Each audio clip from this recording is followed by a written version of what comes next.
Bonjour chers élèves, notre séquence d'aujourd'hui porte sur la construction d'un cercle circonscrit à un triangle rectangle et justification de l'appartenance d'un point à un cercle en utilisant les propriétés d'un triangle rectangle et justification qu'un triangle est rectangle en utilisant son cercle circonscrit. Ainsi, chers élèves, comme dans la séquence passée, où nous avons eu à tracer un triangle rectangle connaissant la mesure de l'angle aigu et l'un des côtés. Aujourd'hui, nous allons voir comment construire un cercle circonscrit à un triangle rectangle.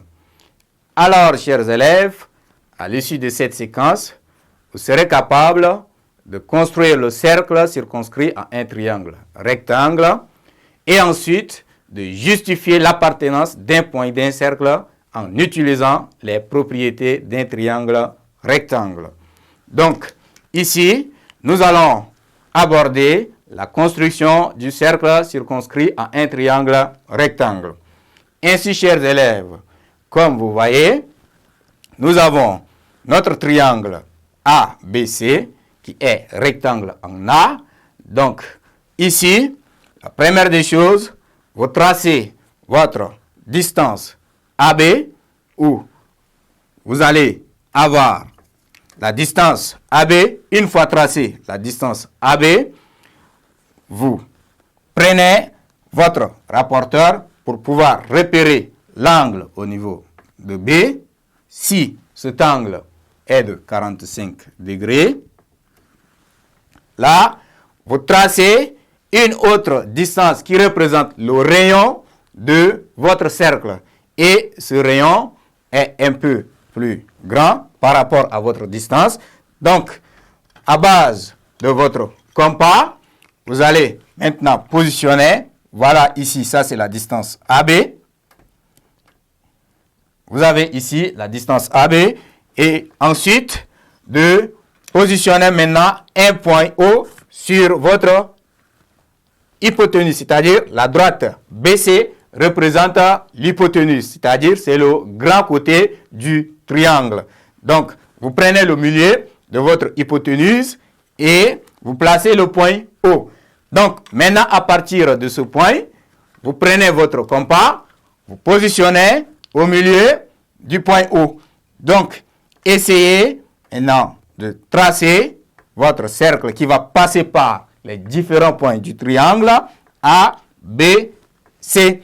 Donc, on a vu que les points A, B et C sont situés tout autour de votre cercle. Là, on dit que le cercle est circonscrit, c'est-à-dire le cercle est circonscrit maintenant sur les différents points de votre triangle rectangle. Donc, c'est ainsi qu'on représente maintenant le cercle circonscrit. Donc, ici, le cercle C est circonscrit maintenant au triangle ABC qui est rectangle en A. Alors, nous abordons comment justifier qu'un point appartient maintenant à un cercle circonscrit. Alors, chers élèves, pour cette partie, nous allons appliquer des propriétés qui vont nous permettre de déterminer rapidement si un point appartient ou n'appartient pas à un cercle circonscrit à un triangle rectangle. Donc, pour cette propriété, premièrement, nous disons que si A est un point du cercle de diamètre BC, alors le triangle ABC est rectangle en A.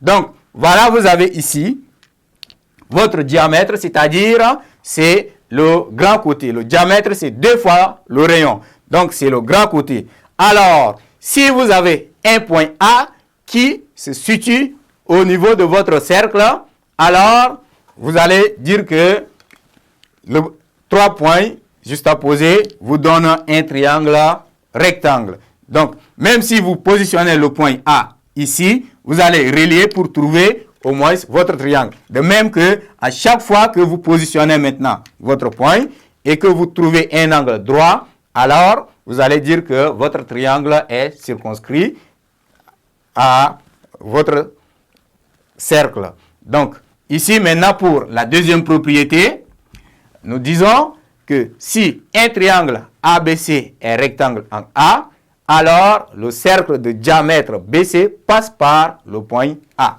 Exactement. Vous voyez ici, voilà, vous avez le triangle qui passe par le point A ici. Donc, évidemment, vous voyez que le cercle coupe aussi C et ça vient trouver B. Donc, le grand côté ici n'est rien autre que le diamètre de votre cercle. Donc, ainsi, chers élèves, prend fin cette séquence. À la séquence prochaine.